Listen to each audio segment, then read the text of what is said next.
Good evening. কেমন আছো সবাই?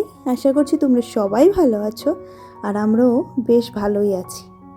এই বিকাল ধরো 4:30 পৌনে 5টা হবে, চলে এলাম ছাদে গাছগুলোর যত্ন করতে। আর তোমরা যারা প্রত্যেক দিন আমার ব্লগ দেখো তারা তো জানোই ছাদে আমার কিছু প্রাণপ্রিয় গাছপালা আছে, যাদের প্রত্যেক বিকেলে না হলেও সকালে আমি প্রত্যেক বেলা করে জল দিই। আর এখন এই ডিউটিটা একটু বেড়ে যাবে, কারণ এখন এত পরিমাণে টানের দিন এসেছে, মানে জল দিতে মাত্রই জল শুকিয়ে যায়।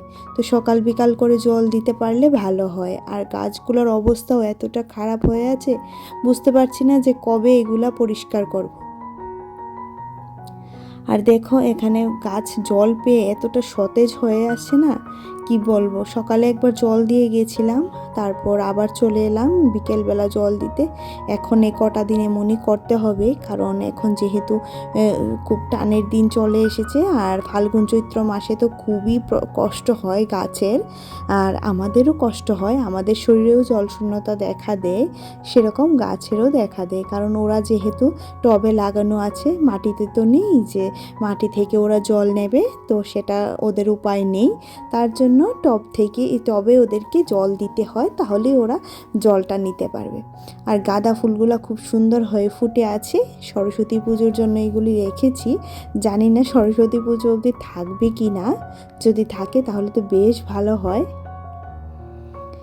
তো যথারীতি কাপড় চোপড়গুলো নিয়ে নিচ্ছি। আর জানো তো অনেকটা সকালে স্নান করেছি, প্রায় 7:30টায় স্নান করেছি, আর এখন কাপড় চোপড় নিচ্ছি।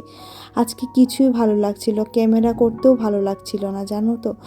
মনে হচ্ছিল আজকে ভিডিওই করব না, কারণ দেখবে ভিডিও একটা এত কষ্ট করে করি, আর সেটাতে যদি ভিউজ না আসে তাহলে কেমন হয় বলো তো।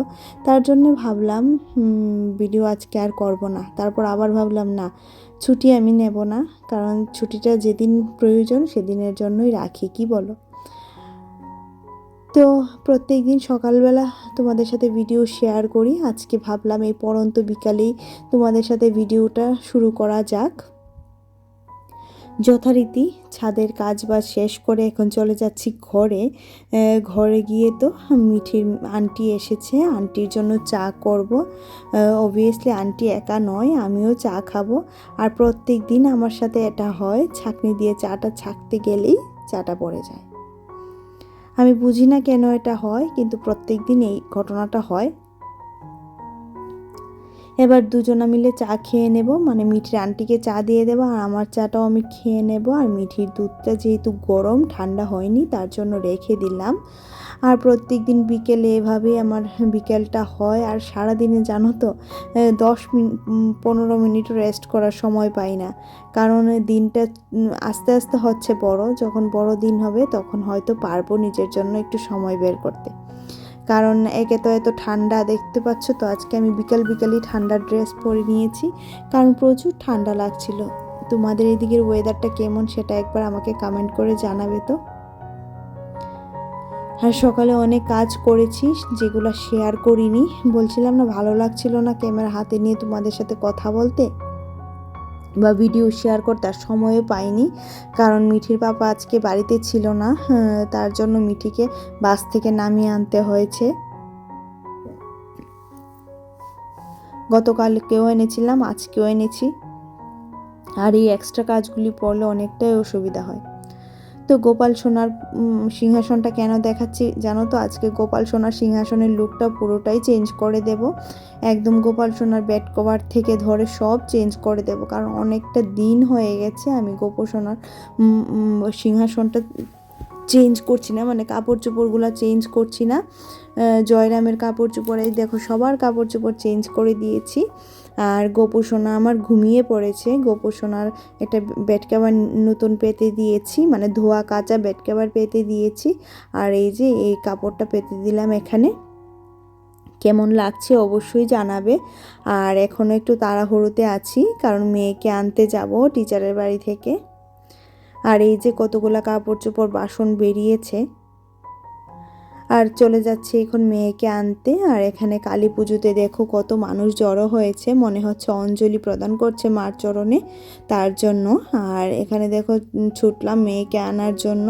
আর গিয়ে তো একটু দাঁড়াতেই হবে, আর যেখানে মেয়ে পড়ে সেখানে দাঁড়ালে অনেকটাই মশা কামড়ায়, যার জন্য এই টাইমটা আমার আসতে একদম বিরক্ত লাগে। আর এই টাইমটাতে যদি না আসতাম তাহলে ঘরের কাজগুলো কমপ্লিট করতে পারতাম। তো যথারীতি পাড়াতে ঢুকে পড়লাম। আর পাড়াতে হচ্ছিল প্রচুর পরিমাণে গান বাজনা হচ্ছিল, কারণ যেহেতু এখানে গতকালকে কালী পুজো হয়েছিল।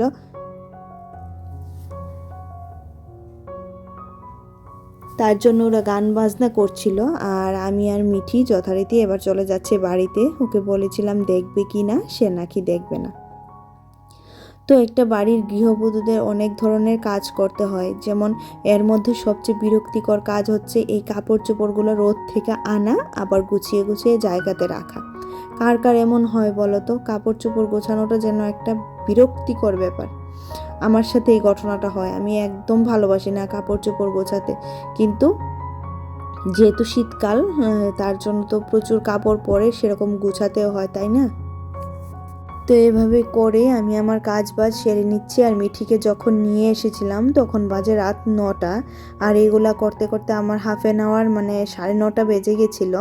তারপর যাব রান্নাঘরে। আর দেখো এদিকে বিছানাটাও ভালো করে ঝেড়ে ঝুড়ে নিচ্ছি, কারণ এখানে যেহেতু মিঠি সারাদিন শুয়ে বসে টিভি দেখে পড়াশোনা করে সব কিছুই করে, তার জন্য এটা একটু নোংরাও হয়ে যায় খুব তাড়াতাড়ি।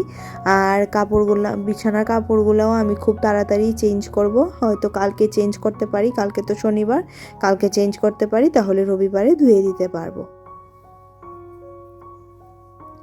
আর এই যে এক্সট্রা কাজগুলা, সেগুলা করতে কিন্তু অনেকটাই সময় লাগে, কিন্তু তারপরে বললাম না, আমাদের সারাদিনে শুয়ে বসে থাকার সময় নেই বললেই চলে, কি বলো? আর আজকে যদি টিচারের বাড়িতে না যেতাম তাহলে কিন্তু এই যে গোপু সোনার যতগুলো বাসন পড়েছে সেগুলি ধুয়ে রাখতে পারতাম, তাহলে সকালের পুজোটা আমার তাড়াতাড়ি হয়ে যেত। কিন্তু যেহেতু উপায় নেই, মেয়েকে আনতে হবে, তার জন্য এই কাজটা করেছি। আর আমি গেছি 8:10 বাজে, এসেছি 9টায়। বুঝতে পারছো তো, প্রায় ঘন্টা খানেকের মতো ম্যামের বাড়ির ওখানেই ছিলাম। আর এখানে এবার আমাদের বিছানাটাও রেডি করে নিচ্ছি। তো দেখো সব পর্দাগুলো টেনে টেনে দিলাম, না হলে সকালবেলা যখনই রোদটা উঠে আর চোখে এসে পড়বে। তো যেহেতু কালকে স্যাটারডে, কালকে মেয়ের নেই স্কুল, তার জন্য কালকে একটু ঘুমিয়ে উঠবো ভাবছি, কারণ সপ্তাহের প্রত্যেকটা দিন একই রকমভাবে কাটে আমাদের। তো যদি একটা দিন একটু নিজেকে দেওয়া যায় তাহলে কেমন হয় বলো? কারণ রোববারেও মিঠির টিচার থাকে, আর্টের টিচার, তো উঠে যেতে হয় সকাল সকাল। আর তার জন্য এখন ভাবছি কালকে একটু ভালো করে ঘুমিয়ে নেব। যেহেতু আমি দুপুরবেলাও ঘুমানোর সময় পাই না, মানে সারাদিনে বলতে পারো ঘুমানোর সময় পাই না বললেই চলে, তার জন্য আমি চেষ্টা করি একটু, যেদিন মিঠির স্কুল না থাকে সেদিন একটু দেরি করে উঠতে। একটু দেরি বলতে কি বোঝায়, যেমন আমি প্রত্যেক দিন 5টার সময় উঠি ওর স্কুলের জন্য, আর অন্যান্য যদি ছুটি থাকে তাহলে ধরো না 7টায় উঠলাম, এই আর কি। তো রাতে খাওয়ার জন্য মাছের ঝোল আছে, আর কিছুটা আলু ভেজে নিচ্ছি। আর এই আলু ভাজা নিয়ে সেদিন আমাদের ঘরে লঙ্কা কাণ্ড বেঁধে গেছিলো। তো মিঠিকে বলছিলাম, বাবা লঙ্কা কাণ্ডওয়ালা আলু ভাজা করেছি, খাবি না? বলছে হ্যাঁ মা, খাবো। আর এই আলু ভাজাগুলো খেতে এতটা টেস্টি হয়, আর আজকেও যা টেস্টি হয়েছিল, মানে খুব ভালো লেগেছিল। তো চলো এখানে মা মেয়ে দুজনের জন্য একসাথেই ভাতটা নিয়ে নিচ্ছি। ভাতটা গরম করে নিলাম, আর এখন নিয়ে নিচ্ছি ভাতটা। একসাথে খেলে কি হয়, মিঠি মানে আমার সাথে বসলে আমার আর মিঠি দুজনারই পেট ভরে খাওয়া হয়ে যায়। আর রাত্রে পেট ভরে খাওয়া তো ভাত উচিত না, তারপরেও যেহেতু দুপুরে রান্না করে নিয়েছি, তার জন্য রাতেও একেবারে রান্নাটা করে নিলাম। তো এখানে আগে মেয়েটাকে মাছ দিয়ে খাইয়ে দেব, তারপর আমারটা নেব। তো যারা যারা এতক্ষণ ধরে ধৈর্য সহকারে আমার ভিডিওটা দেখছিলে তাদেরকে অসংখ্য অসংখ্য ধন্যবাদ। আর যারা প্রতিদিন আমার ভিডিও দেখো, আমার ভিডিওর পাশে আছো, আমার চ্যানেলটার পাশে আছো, তাদেরকে অসংখ্য ধন্যবাদ। আর যারা প্রতিদিন ভিডিও দেখো অথচ আমার চ্যানেলটাতে সাবস্ক্রাইব করোনি, তাদের কাছে একটাই রিকোয়েস্ট থাকবে, যদি আমার ভিডিওর এইটুকু অংশ তোমাদের মন ছুঁয়ে যায় তাহলে প্লিজ একটা সাবস্ক্রাইব করে দিও, পাশে থাকা বেল আইকনটাও ক্লিক করে দিও, যাতে করে আমি যখনই ভিডিও আপলোড আপলোড করব নোটিফিকেশানটা তোমরা পেয়ে যাবে। আর যারা যারা এই কাজটি করে রেখেছো তাদেরকে অসংখ্য ধন্যবাদ। আর ধন্যবাদ দিয়ে আর ছোটো করব না, আর চাইবো একটু তোমাদের সাপোর্ট, একটু তোমাদের ভালোবাসা, এই তো। আর আজকে আমি আমার সন্ধ্যা থেকে রাত্র অবধি, মানে রাত্রে বিছানায় যাওয়া অবধি কি কি কাজ করি সেটা তোমাদেরকে দেখালাম। রাত্রে বিছানায় যাব না, এখনও অনেকটাই বাকি, কারণ এখনও এডিটিং বাকি, ভয়েস ওভার দেওয়া বাকি, সবটাই বাকি। তো সেটাও করব, করে তারপর বিছানায় যাব। আর মিঠির পাপা তো ওর বোনের বাড়িতে কালী পুজোতে গেছে, তো ওর আস্তে আস্তে একটু দেরি হবে। আমার যাওয়ারও কথা ছিল, কিন্তু যেহেতু মিঠির টিচারটা অনেকটাই রাত্র করে ছাড়ে মিঠিকে, যার জন্য যেতে পারিনি। আর বললাম না, কোনো কাজেই কামাই করতে চাই না, কারণ কামাইটা অন্যান্য দিনের জন্য রাখি, ইমার্জেন্সি কোনো দরকারের জন্য কামাইটা রাখা হয়, তাই না? আর বাচ্চাকেও যদি এরকম শেখাই যে আজকে এটা করব না, চলো বেড়াতে চলে যাই, তাহলে সেও কিন্তু এটাই শিখবে, কি বলো? আর এখানে দেখো মিঠির টিফিন বক্সটাও ধুতে পারিনি আজকে, সন্ধ্যার চার বাসনও ধুয়ে দিতে পারিনি, বললাম না তাড়াহুড়ো করে। পুজোর কাজে আমার 1 থেকে 1.5 ঘন্টা সময় লেগেছে, একদম তার থেকে তো কমই না, 1.5 ঘন্টা তো চোখ বন্ধ করে লেগেছে, যার জন্য একটু তো দেরি হয়ে গেছে। এত রাত্র হয়ে গেছে, এখন 11টা। চলো এখন ঘরে চলে যাই, গিয়ে এডিটিং নিয়ে বসি, আর ওর পাপা কখন আসবে সেটাও অপেক্ষা করি। আর দুধের কৌটোটা যেহেতু সকাল সকাল ছেলেটা এসে দুধ দিয়ে যায়, তার জন্য এটা আমি এখানেই রেখে দিই, ছেলেটা এসে এখানে দুধ দিয়ে যায়। তো চলো আজকের মতো tata, bye bye, good night.